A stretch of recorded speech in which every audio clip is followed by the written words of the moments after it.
Hi guys, today we're going to react to Burden of Belief by Times of Grace. First time reaction. This is a Buy Me a Coffee request from PeterG. Thank you, Peter, for yet another request and for all your ongoing support. Much appreciated. Thank you, Peter. We appreciate the ongoing support. This is the first time, I believe, for both of us with this band. Let's check them out.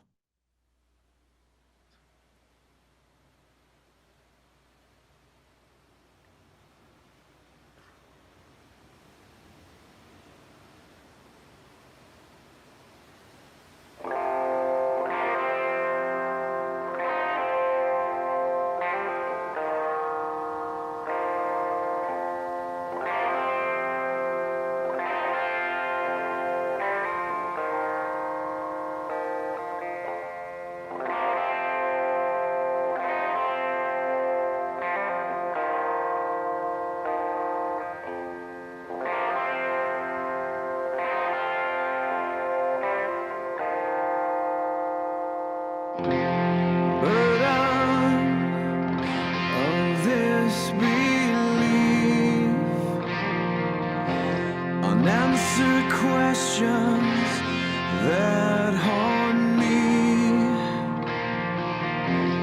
Tears bring me some relief as they wash away the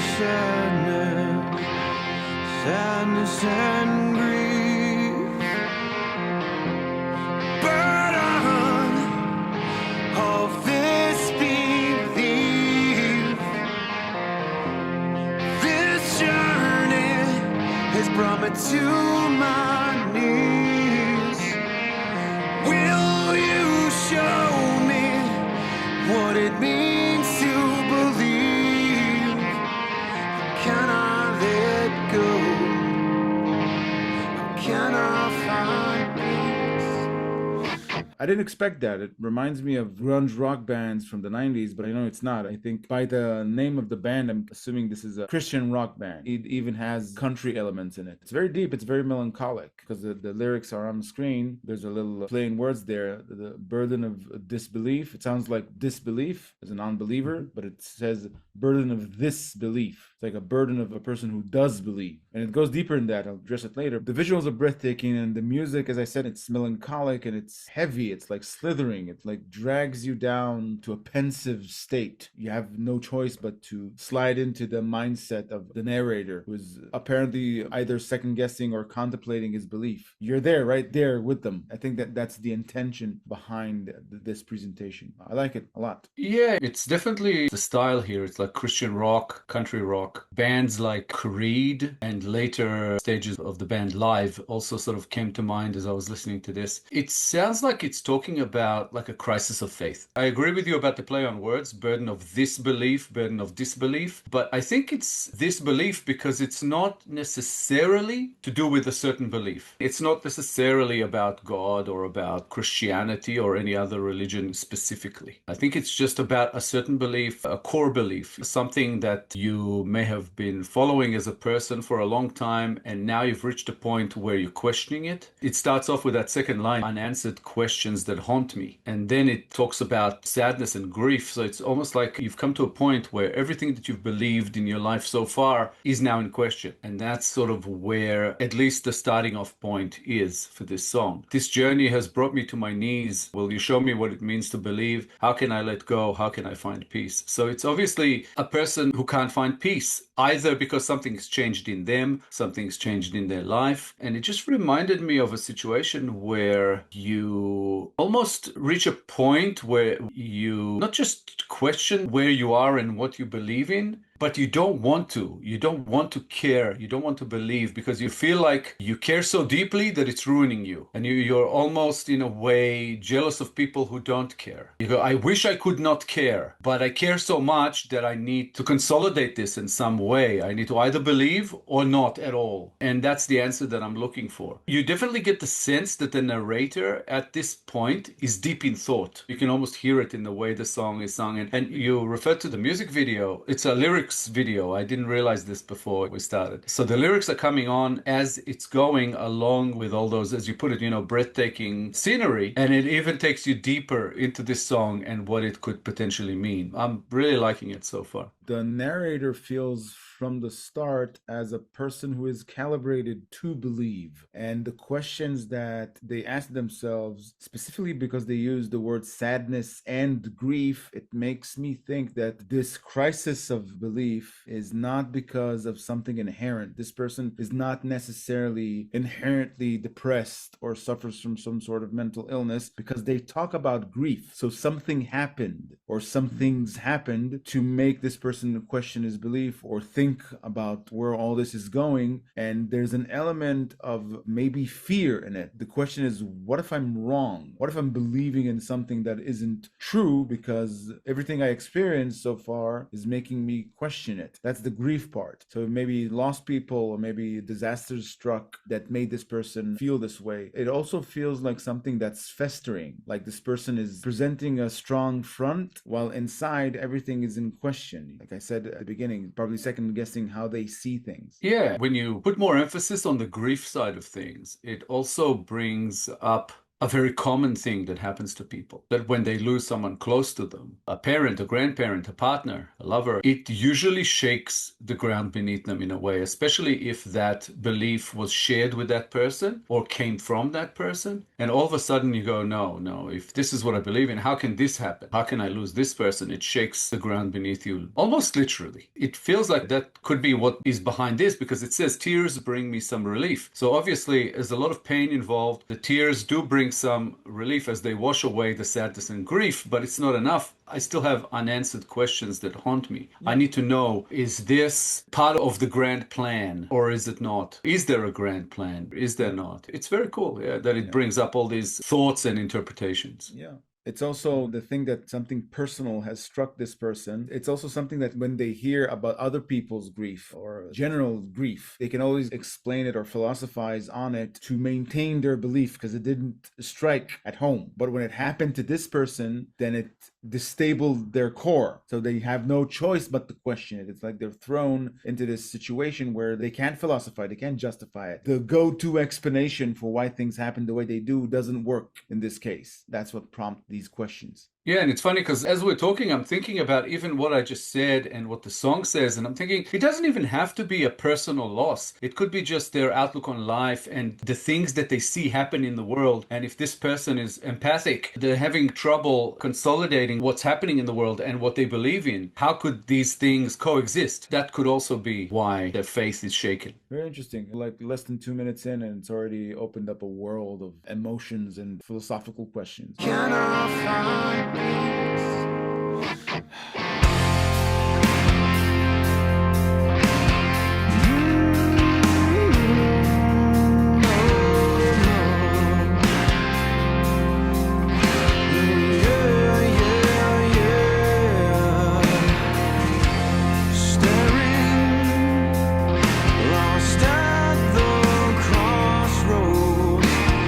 Desperate for answers, give me a reason to believe.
don't feel anything at all.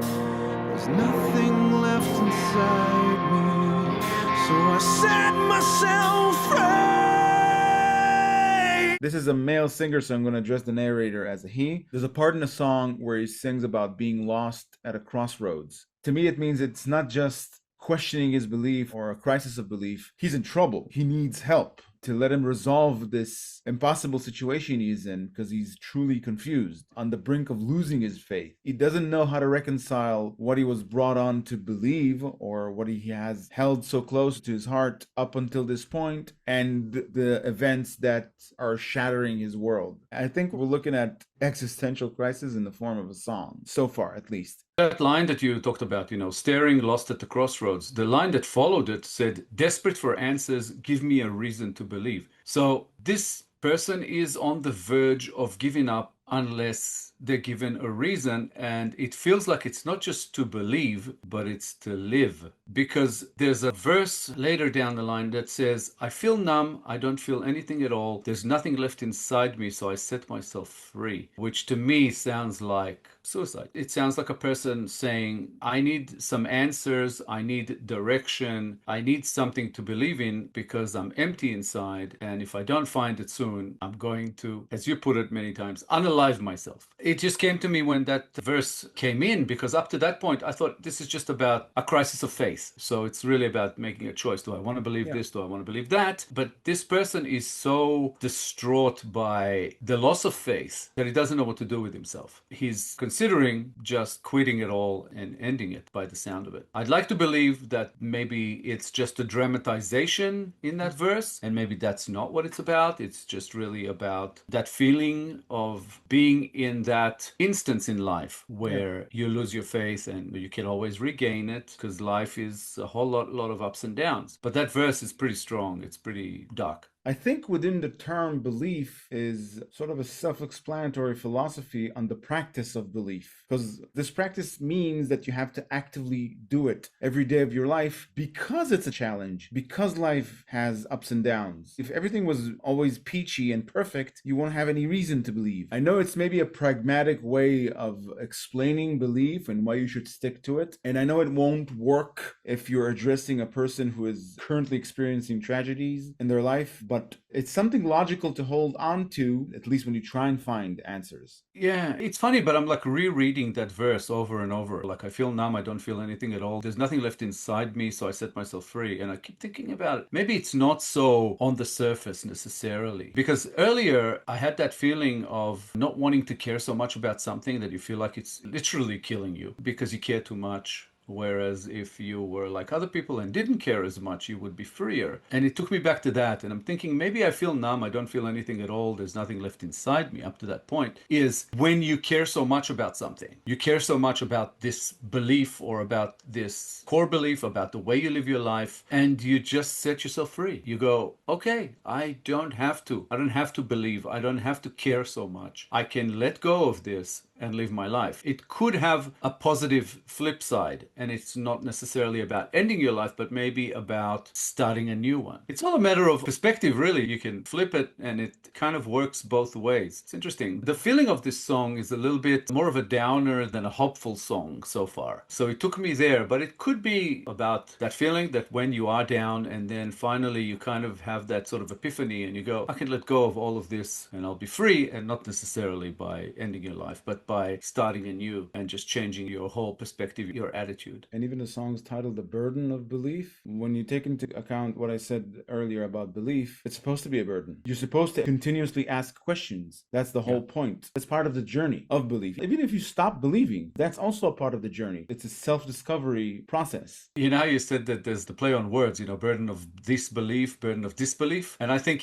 both are a burden, because whether you believe or you don't believe, there's a burden to both. So it doesn't really matter. They're one and the same. It's just that it's that flip side. You could believe in a higher power or not believe in a higher power, but both carry a burden. And with both, you're going to have some sort of a crisis at some point, being unsure, because we never truly know. I think that's why we call it belief and faith and not knowledge of something. Because if we didn't know for sure, for a certainty, it would be a whole different story. It's interesting because it could be, just like I said, a matter of perspective, as is faith, I think. Yeah, because there's no certainty. That means that all the questions we talked about, they can never have definitive answers. So you never get the satisfaction of some higher power telling you this is what it is. So, oh, thank you. Thank you for setting it straight. No such event will happen in your life. Set myself free,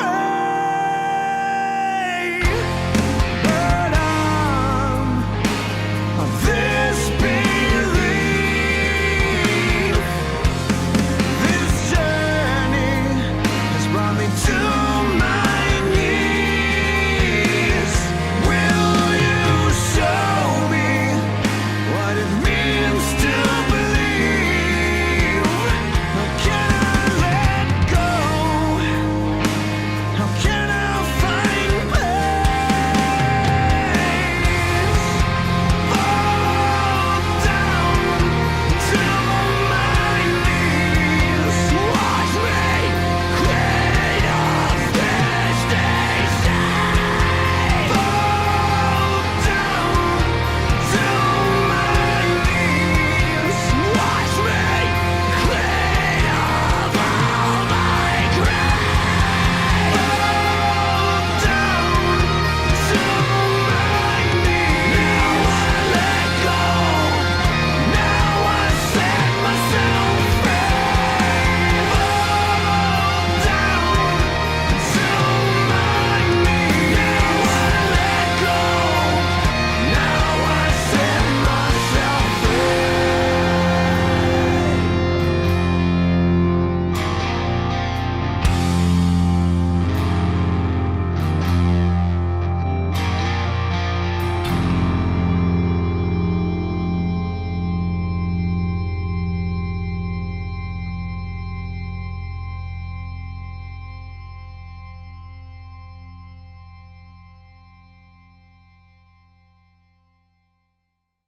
Beautiful song. It reminded me of an experience that I've had when I was trying to work out what I actually really do believe in. And it was all like search for answers and research and when talking to people and asking questions and really, really looking for answers. And only when I realized that I'll never get an answer, a definitive answer. You will never find one no matter how much you keep looking. And if you tell yourself that you have one, you're lying to yourself. So I had to do what the song is actually saying. You kind of fall to your knees and you let go. You let go of the search for answers. That's the only time where you can actually find peace. When you can kind of go, I'll never know, and that's okay. I don't need to know. I can just believe in what I believe in and live that way. I always say the one thing that we really know is that we know nothing. That is, to me, the answer, because that's the only thing that gives you peace. Whereas if you keep looking for definitive answers, you'll never find them. And I think it's somewhere in this song, or at least that's where the song took me. And that's a fantastic song. I really, really enjoyed it. To me, the whole practice of belief and where it clashes with every individual, if I take my gratification or benefit out of the equation, then I can keep believing or keep my faith with unbiased eyes. If you take your self-gratification out of the equation,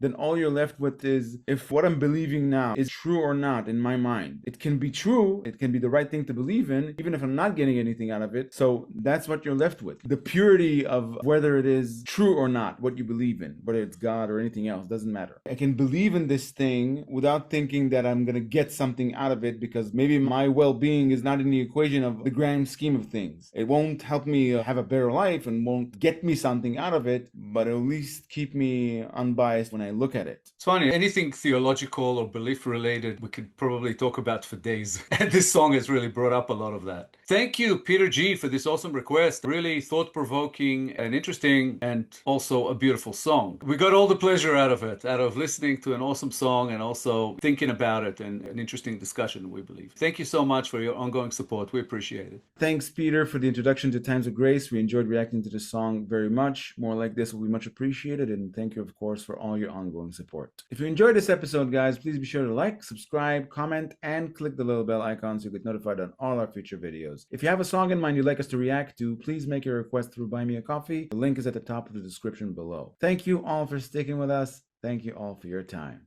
Thank you so much for all the support coming our way. We appreciate you. We'll be back in a couple of days with a new episode. We hope to see you all then. Thanks again, guys. Bye for now. Bye, guys.